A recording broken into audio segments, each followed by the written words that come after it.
నమస్తే ఫ్రెండ్స్, నేను మీ ఆర్ఎస్ఆర్. జూబ్లీస్ ఎలక్షన్ వచ్చేసి ఇరు పార్టీల మధ్యలో కాంగ్రెస్ కావచ్చు, ఇక్కడ బీఆర్ఎస్ కావచ్చు, ఎట్లా అంటే మేమంటే మేము ఎత్తులకు పై ఎత్తు వేసుకుంటా చాలా రసవత్తరంగా సాగుతున్న ఎలక్షన్ అని చెప్పాలి. ఈ ఎలక్షన్లలో వచ్చి కూడా కాంగ్రెస్కి ఎలక్షన్ చాలా కీలకమైంది. కాంగ్రెస్ గవర్నమెంట్ నిలబడాలన్నా, రేవంత్ రెడ్డి గారి ముఖ్యమంత్రి పదవి ఉండాలన్నా ఈ ఎలక్షన్ చాలా కీలకం. అటు బీఆర్ఎస్ పార్టీకి చూస్తేనేమో ఇక్కడి నుంచే మేము జైత్రయాత్ర మొదలు పెడతామని చెప్పేసి కూడా అక్కడ కేటీఆర్ మాట్లాడుతున్న మాట. అంటే ఇక్కడి నుంచే మేము విజయం నడుస్తూనే ఉంటాం, ఇక గవర్నమెంట్ వచ్చేదాకా, బీఆర్ఎస్ గవర్నమెంట్ వచ్చేదాకా ఇట్లా జైత్రయాత్ర కొనసాగిస్తామని చెప్పేసి కేటీఆర్ మాట్లాడుతున్న మాట. దానికి వింత ఎట్లున్నాయంటే ఈ ఎలక్షన్ స్టంట్స్. ఈ ఎలక్షన్స్ గెలవడానికి రేవంత్ రెడ్డి సర్కార్ ఎన్నో స్టంట్లు ప్రయోగిస్తుంది, ఎన్నో స్టంట్లు చేస్తుంది, ఎన్నెన్నో ప్రయోగాలు చేస్తూనే ఉంది. దాంట్లో ప్రయోగాలు అంటే కూడా ఓటర్లను ఆకర్షించడము, ఓటర్లను మభ్యపెట్టడమే అనుకోవచ్చు, ఓటర్లను ఆకర్షించడం గురించేగా అనుకోవచ్చు. ఎట్లుందట సినిమా అంతా, నోటికొచ్చినన్ని మాటలు, నోటికొచ్చినన్ని వాగ్దానాలు. రాత్రి డిసైడ్ అయిపోయి మైనార్టీ సోదరుల ఓట్లు ఎక్కువనే చెప్పేసి, మైనార్టీ ఓట్లు పడితే మేము గెలిచిపోతామన్న ఆలోచనతోటి మైనార్టీకి సంబంధించిన అజారుద్దీన్ అనే నాయకుని తీసుకొచ్చి, క్రికెటర్ను తీసుకొచ్చి, అజారుద్దీన్ నాయకుని తీసుకొచ్చి రాత్రి మినిస్టర్ పదవి ఇచ్చాడు. పోనా మినిస్టర్ పదవి ఉంటుందా ఊడుతుందా అంటే, ఎమ్మెల్సీగా అజారుద్దీన్ చేస్తా అంటే కోర్టు కొట్టేసింది. ఆయనకు ఎమ్మెల్సీ వచ్చే అవకాశమే లేదు. ఎమ్మెల్యే అంటవా, చుట్టుపక్కల 119 మంది తెలంగాణ రాష్ట్రంలో 119 మంది నియోజకవర్గాలలో ఎక్కడ ఏ సీట్ ఖాళీ లేదు. మరి ఎక్కడి నుంచి ఎమ్మెల్యే అవుతాడు ఆయన? ఒక మాట, మరి ఎక్కడి నుంచి ఎమ్మెల్సీ అవుతాడు ఆయన? మరి నువ్వు ఇచ్చిన మంత్రి పదవి 3 నెలల ముచ్చటేనా? 6 నెలలకు మళ్ళీ అది రద్దు అవుతుంది. అంటే జస్ట్ ఏంటంటే మైనార్టీ ఓట్లను మభ్యపెట్టాలి. ఇగో మైనార్టీ సోదరుని నేను మినిస్టర్ చేసిన కదా, ఓట్లు వెయ్యాలి మీరు అని చెప్పేసి ఒక మాట మాట్లాడిన విధానం కూడా మనం చూడవచ్చు. అదేవిధంగా జూబ్లీ సెలక్షన్లా ఆంధ్ర సెటిలర్ ఓట్లు చాలా ఎక్కువ. అటు కమ్మ కావచ్చు, ఇటు కాపోట్లు కావచ్చు, చాలా ఓట్లు ఎక్కువ ఉన్నాయి. ఆ ఓట్లను కూడా నేను ఎట్లా ఆకర్షించుకోవాలి, నేను ఎట్లా చేయాలని చెప్పేసి మన రేవంత్ రెడ్డి లాస్ట్కి వస్తే ఎన్టీఆర్ పేరును కూడా గట్టిగా వాడుతుండే. ఎట్లా వాడుతుండే అనేది, ఎన్టీఆర్ పేరుని ఎట్లా వాడుతుండే అనేది మీకు నేను ఒక వీడియోలో చూపిస్తా, చూడండి. ఎన్టీఆర్ అభిమానులు కానోళ్ళు ఎవరైనా ఉంటారా? ఎన్టీఆర్ విక్రమ్ అమీర్పేట మైత్రి, ఎన్టీఆర్ అభిమానులు అనేటోళ్ళు కూడా మన దగ్గరనే కాదు, తెలంగాణ ఆంధ్రప్రదేశే కాదు, ప్రపంచం మొత్తం మీద కూడా ఎన్టీఆర్కి 100% అభిమానులు ఉన్నారు. అన్నగారికి అభిమానులు అనేది, అభిమానం లేకపోవడం అనే సమస్యనేం లేదు. 100% అభిమానులు ఉన్నారు, లేదన్నది కాదడ. పెట్టంటే వద్దనే దుర్మార్గుడు ఎవడన్నా ఉంటాడా? ఉంటే ఆ దుర్మార్గులను మూసి వేసి పొంద పెడతాం. అమీర్పేట చౌరస్తలో పెద్ద ఎన్టీఆర్ విగ్రహం పెట్టుకుందాం.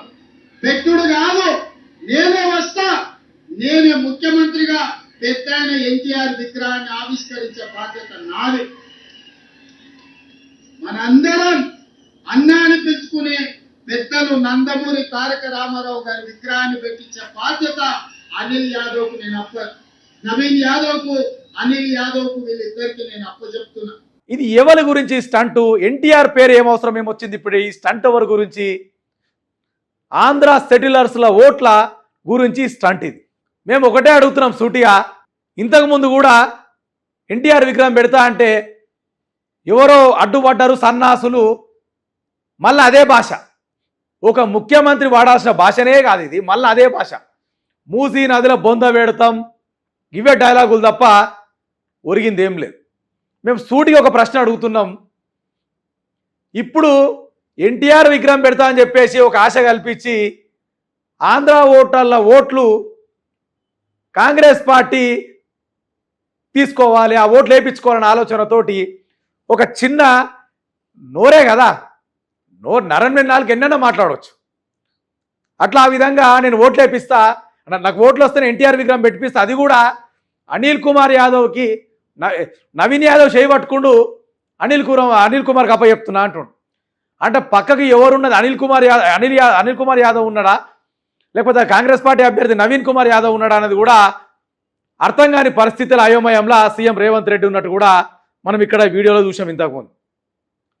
మేము అనేది కూడా ఏందనంటే, ఒకటి తెలంగాణ సమాజం పట్ల కావచ్చు, తెలంగాణ రాష్ట్ర వ్యాప్తంగా పట్ల కూడా కావచ్చు, ఒకటి అడుగుతున్నాం సూటిగా. ఎన్టీఆర్కి అభిమానులు లేని వాళ్ళు ఎవ్వలేరు, నేను కూడా అభిమానినే. కానీ ఎన్టీఆర్ విగ్రహం పెట్టేదానికన్నా కూడా మలిదశ ఉద్యమంలో అమరుడైనటువంటి శ్రీకాంతాచారి విగ్రహం ఎందుకు పెట్టవు? ఓ కొమరం భీం విగ్రహం ఎందుకు పెట్టవు? ఒక చాకలి ఐలమ్మ విగ్రహం ఎందుకు పెట్టవు? ఒక మన రాజ్యాంగ రూపకర్త డాక్టర్ బిఆర్ అంబేద్కర్ గారి విగ్రహం ఎందుకు పెట్టవు? అక్కడ ఎన్టీఆర్ విగ్రహాలు అనేటివి చాలా మట్టుకున్నాయి ఆంధ్ర రాష్ట్రంలో, మన తెలంగాణ రాష్ట్రంలో ముఖ్యంగా చాలా మటుకు దాదాపు మండల స్థాయిలో కూడా ఎన్టీఆర్ విగ్రహం అనేది చాలా ఉన్నాయి. అది తీసుకొచ్చి ఇవాళ ఎన్టీఆర్ పేరును వాడుకొని ఏదో ఓట్లు దండుకుందామని, ఆంధ్ర ఓట్లు సెటిలర్స్ ఓట్లు దండుకుందామనే ఆలోచనతోటి రేవంత్ రెడ్డి ప్లే చేస్తున్న ఇది ఒక గేమ్. ఈ జూబ్లీస్ ఎలక్షన్స్లో ఓట్ల గురించి ఆడుతున్న ఇది ఒక గేమ్. అంతకు మించి ఇక్కడ ఏమి జరిగేది లేదు, రేవంత్ రెడ్డి పెట్టేది లేదు, చేసేది లేదు. ఎన్టీఆర్ విగ్రహము ఇదంతా ఒక గేమ్, మైండ్ గేమ్ ఆడుతుండు. ఇంకా ఎన్నెన్ని గేమ్లు ఆడింది అనేది కూడా, ఆయన ఏమేమి మాట్లాడింది అనేది కూడా ఈ జూబ్లీస్ ఎలక్షన్స్ గురించి మీకు ఒక్కసారి నేను వినిపించే ప్రయత్నం చేస్తా. ఇంకొక రేవంత్ రెడ్డి గారు నిన్న రోడ్ షోలా మాట్లాడుకుంటూ ఒక మాట అన్నాడు, కాంగ్రెస్కి మీరు ఓటు వేయకుంటే మీకు రేషన్ను రద్దు చేస్తాం, 25,000 రేషన్ కార్డులు జూబ్లీస్ పరిధిలో ఇచ్చినాం మేము, అవి కూడా రద్దు చేస్తాం, ఫ్రీ బస్సు రద్దు చేస్తాం అని డైరెక్ట్ వీడియోలనే జూబ్లీస్ ప్రజలకి, తెలంగాణ ప్రజలకు కూడా గట్టి వార్నింగ్ ఇస్తుండు.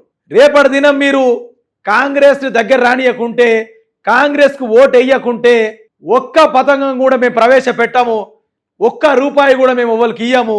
వీళ్ళు పెద్దగా ప్రవేశపెట్టిన పథకాలు ఏం లేవీడా, సున్నా గుండు సున్నా అన్ని. కాకపోతే ఏంటంటే, ఏదైతే ఆడబిడ్డలకు ఫ్రీ బస్ అని ఇచ్చిండో గా ఫ్రీ బస్ కూడా రద్దు చేస్తాడంట. దొడ్డు బియ్యాన్నే సన్నగా బట్టి చేత సన్న బియ్యం అని ఇచ్చిండో అవిటిని కూడా రద్దు చేస్తాడంట. అది మేము చెప్తున్న మాట కాదు. ఎట్లా తెలంగాణ ప్రజలకు, జూబ్లీస్ ప్రజలకి డైరెక్ట్గా వార్నింగ్ ఇస్తుండో, ఒక ముఖ్యమంత్రి హోదాలుండి వార్నింగ్ ఇస్తుండో, అది మీకు వీడియో చూపించే ప్రయత్నం నేను చేస్తా, మీరు వినండి ఒక్కసారి.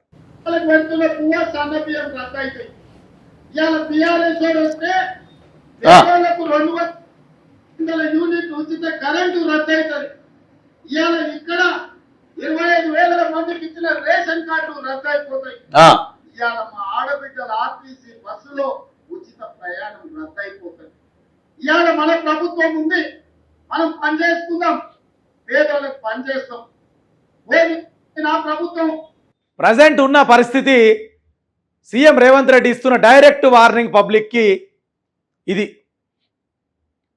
మీరు ఒకవేళ మమ్మల్ని ఓడగొడితే మీకు ఎట్టి పరిస్థితుల రేషన్ కార్డు చేస్తాం, ఫ్రీ కరెంట్ కార్డు చేస్తాం, ఆ గ్యాస్ ఏమో సబ్సిడీ అది కార్డు చేస్తాం అంటే మీకు ఏమి రాకుండా చేస్తామని ఇండైరెక్ట్ ఒక ముఖ్యమంత్రి హోదా నుండి వార్నింగ్ ఇవ్వచ్చా? మమ్మల్ని గెలిపియండి, అవసరమైతే మీకు ఒక 500 కోట్లు శాంక్షన్ చేస్తాం, ఒక 1000 కోట్లు శాంక్షన్ చేస్తాం, అభివృద్ధి అనేది ఎక్కడెక్కడ జరగలేదు చెప్పండి, మేము దగ్గరుండి మా నవీన్ యాదవ్ గెలిపిరి, ఆయన తోటి మేము చేపిస్తామని పబ్లిక్కి ఓటర్లతోటి మాట్లాడే పద్ధతి అది. మీరు మాట్లాడుతున్న పద్ధతి ఎట్లుందంటే, మీరు ఏమి ఇవ్వకపోతే మీకు రూపాయి పథకాలు రావు, మీకేం రావు, అంత గుడ్డు సున్నా. మీరు ఖచ్చితంగా మమ్మల్ని గెలిపించే తీరాలే, లేకపోతే ఏం రావని డైరెక్ట్గా తెలంగాణ రాష్ట్ర ముఖ్యమంత్రి రేవంత్ రెడ్డి మాట్లాడిన మాట కూడా ఇంతకుముందు మీరు చూసిర్రు. అదే ప్రచారంలో భాగంగా ఇంకొక వీడియో చూద్దాం. రేవంత్ రెడ్డిది అజారుద్దీన్ గారి గురించి ఒక మాట మాట్లాడాడు. అజారుద్దీన్ అంట వరల్డ్ కప్ తీసుకొచ్చిండట. క్రికెటర్ అజారుద్దీన్ భారతదేశానికి వరల్డ్ కప్ తీసుకొచ్చిండట.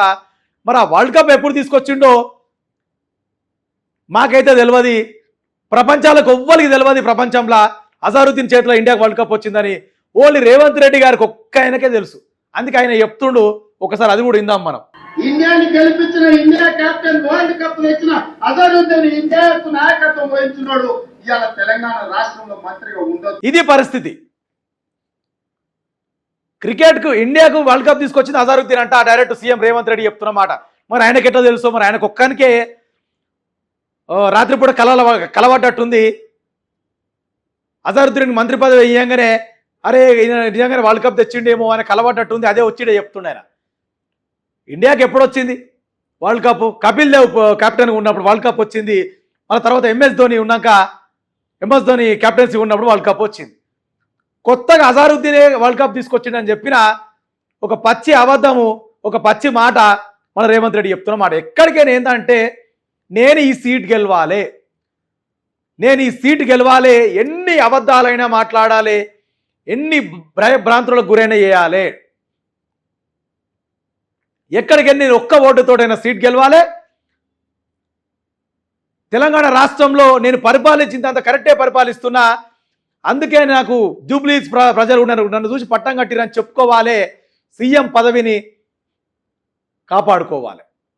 రేపటి దినం ఏందనంటే పుసుక్కున్న జూబ్లీస్ ఎలక్షన్ కానీ ఆయనతో ఓడిపోయిందా కర్మగాలి కాంగ్రెసు, ముఖ్యమంత్రి రేవంత్ రెడ్డి పదవి ఖచ్చితంగా పోతుంది అన్న డౌటే లేదు.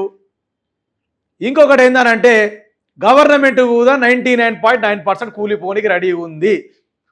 సొంత ఎమ్మెల్యేలే తిరుగుబాటుకు రెడీ ఉన్నారు. ఇది కాంగ్రెస్ పార్టీ ఉన్న స్కెచ్.